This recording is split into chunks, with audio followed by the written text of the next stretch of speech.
પ્રેમ લગ્નનો મુદ્દો ફરીકવાર ચર્ચામાં આવ્યો છે. પાટીદાર અગ્રણી આરપી પટેલે ભાગીને લગ્ન કરવાના મુદ્દે નિવેદન આપીને ચિંતા વ્યક્ત કરી છે. પ્રેમ લગ્ન મુદ્દે ભાવનગરના યુવાધને પણ પોતાની પ્રતિક્રિયા આપી છે. યુવાનોનું કહેવું છે કે યુવાન યુવતીઓ માતા પિતાની મંજૂરી વગર જ પ્રેમ લગ્ન કરી લે છે તે અયોગ્ય છે.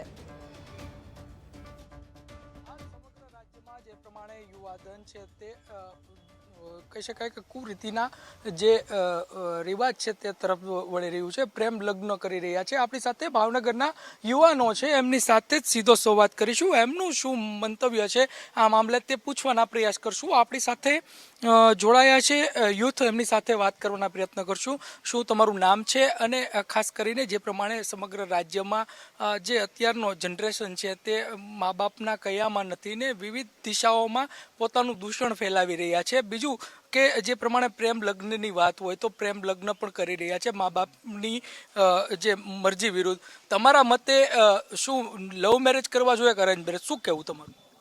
હવે મારા મતે તો કોઈ પણ યુથ છે એને સૌથી પહેલાં પોતાના કરિયરમાં ધ્યાન દેવું યોગ્ય છે.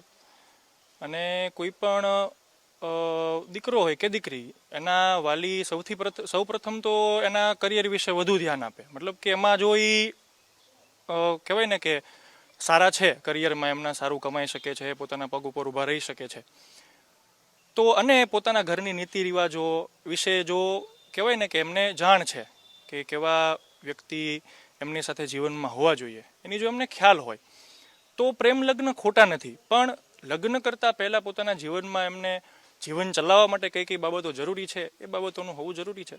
કે આજકાલ વાલીઓ છે બાળકોને ઘણી બધી છૂટ આપે છે. જે અમે નાના હતા ત્યારે આટલી બધી છૂટ નહોતી, અને અત્યારે જે સ્વતંત્રતા મળે છે ને એનો ગેરફાયદો લેવાય છે. તો આ વસ્તુને આપણે થોડીક ઘટાડી દઈએ તો આ બધી વસ્તુઓ ઘટી શકે એમ છે. ચોક્કસથી જે પ્રમાણે સ્વતંત્રતા છે તે મા બાપ દ્વારા આપવામાં આવે છે, તેનો જે દુરુપયોગ છે તે યુથ કરતું હોય છે. તેના જ કારણે જે પ્રમાણે જે ઘટનાઓ છે તે ઘટતી હોય છે.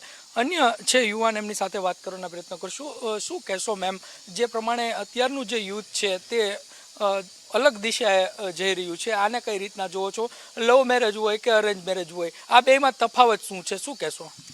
એટલે મારી દ્રષ્ટિએ એવું છે કે સારા પાસા હોય અને ખરાબ પણ પાસા હોય. જો લવ મેરેજ સારી વસ્તુ છે અને એરેન્જ મેરેજ એ સારી વસ્તુ છે, પણ એમાંથી શું તમે કરવા માગો છો? કે પેરેન્ટ્સ જો અલાઉડ કરતા હોય, જો પેરેન્ટ્સની ઓપોઝ જઈને તમે કરો તો એ તમે ક્યારેય સુખી પણ નથી થવાના. પેરેન્ટ્સ રાજી હોય તો તમે લવ મેરેજ કરો, પેરેન્ટ્સ બધું જોવે, વ્યવસ્થિત ઘર છે, આ છે તે છે, તો પેરેન્ટ્સ અલાઉડ કરે ને તો 100% કરો. પણ પેરેન્ટ્સને નથી ગમતું કે એ વસ્તુ સાચી નથી, સારી નથી, તો પછી લીવ ઇટ, એમ રિલેશનમાંથી મુક્ત થઈ જાવ એમાંથી, એમ હું કહેવા માંગુ છું. ચોક્કસથી જે પ્રમાણે જે કહી શકાય કે તે યુવાધન છે તે ક્યાંક ને ક્યાંક જે અલગ દિશાએ જઈ રહ્યું છે તેવા જે મંતવ્ય છે તે યુથ કહી રહ્યા છે. ભાવનગરના અન્ય યુથ છે, એમની સાથે વાત કરશું. શું નામ છે તમારું? અને જે પ્રમાણે અત્યારનો જે યુગ છે, યુવાધન છે તે મા બાપની મરજી વિરુદ્ધ લવ મેરેજ કરી રહ્યા છે. લવ મેરેજ ને અરેન્જ મેરેજમાં શું તફાવત માનો છો અને કઈ દિશામાં જવું જોઈએ, શું કહેવું છે? લવ મેરેજ અને અરેન્જ મેરેજ મારા મત મુજબ ગણીએ તો બેમાંથી એકેય વસ્તુ ખરાબ નથી. જો મા બાપની હાજરીમાં અથવા તો મા બાપને કન્વિન્સ કરીને જો મેરેજ થતા હોય તો એ સારું છે. એટલીસ્ટ એકબીજાને ગમે છે ને આગળ વધે છે. અને રહી વાત આજના યુથની, તો જે જોઈએ કે જે ભક્તિ છે, આપણે ગણી શકીએ કે જે બધા ગ્રંથોની જે છે ભક્તિ ભાવ તરફ જો થોડુંક વાતાવરણ ઘરમાંથી મળે, પ્લસ આપણે જોઈએ કે જોઈન્ટ ફેમિલીનો કન્સેપ્ટ છે કે કોઈ પણ બાળક હોય એ દાદાના હાથ નીચે કેમ ઉછર્યું હોય તો એનામાં થોડા ઘણા સંસ્કાર આવી શકે કે એકવાર એ ખોટા રસ્તે જવા તરફ એકવાર વિચાર કરે અને પાછું વળે. થોડુંક મા બાપ અને છોકરાઓ બઈએ, કારણ કે મા બાપ દરેક સંતાનોને સારા જ સંસ્કાર આપે છે. પછી એ લોકોને સારું થવું ખરાબ થવું એ 18 પછી એની ઉપર હોય છે. એટલીસ્ટ એ લોકો એનું એટલું વિચારી શકતા હોય છે કે મારા માટે શું સારું છે અને શું ખરાબ છે. તો મારા માટે આટલું આ મંતવ્ય છે.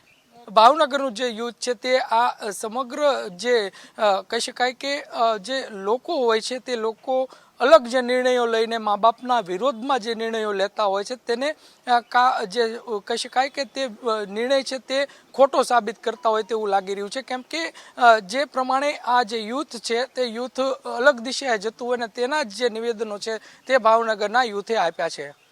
કેમેરા પર્સન વિજય જાદવની સાથે કુણાલ બારડ, ગુજરાત ફર્સ્ટ, ભાવનગર.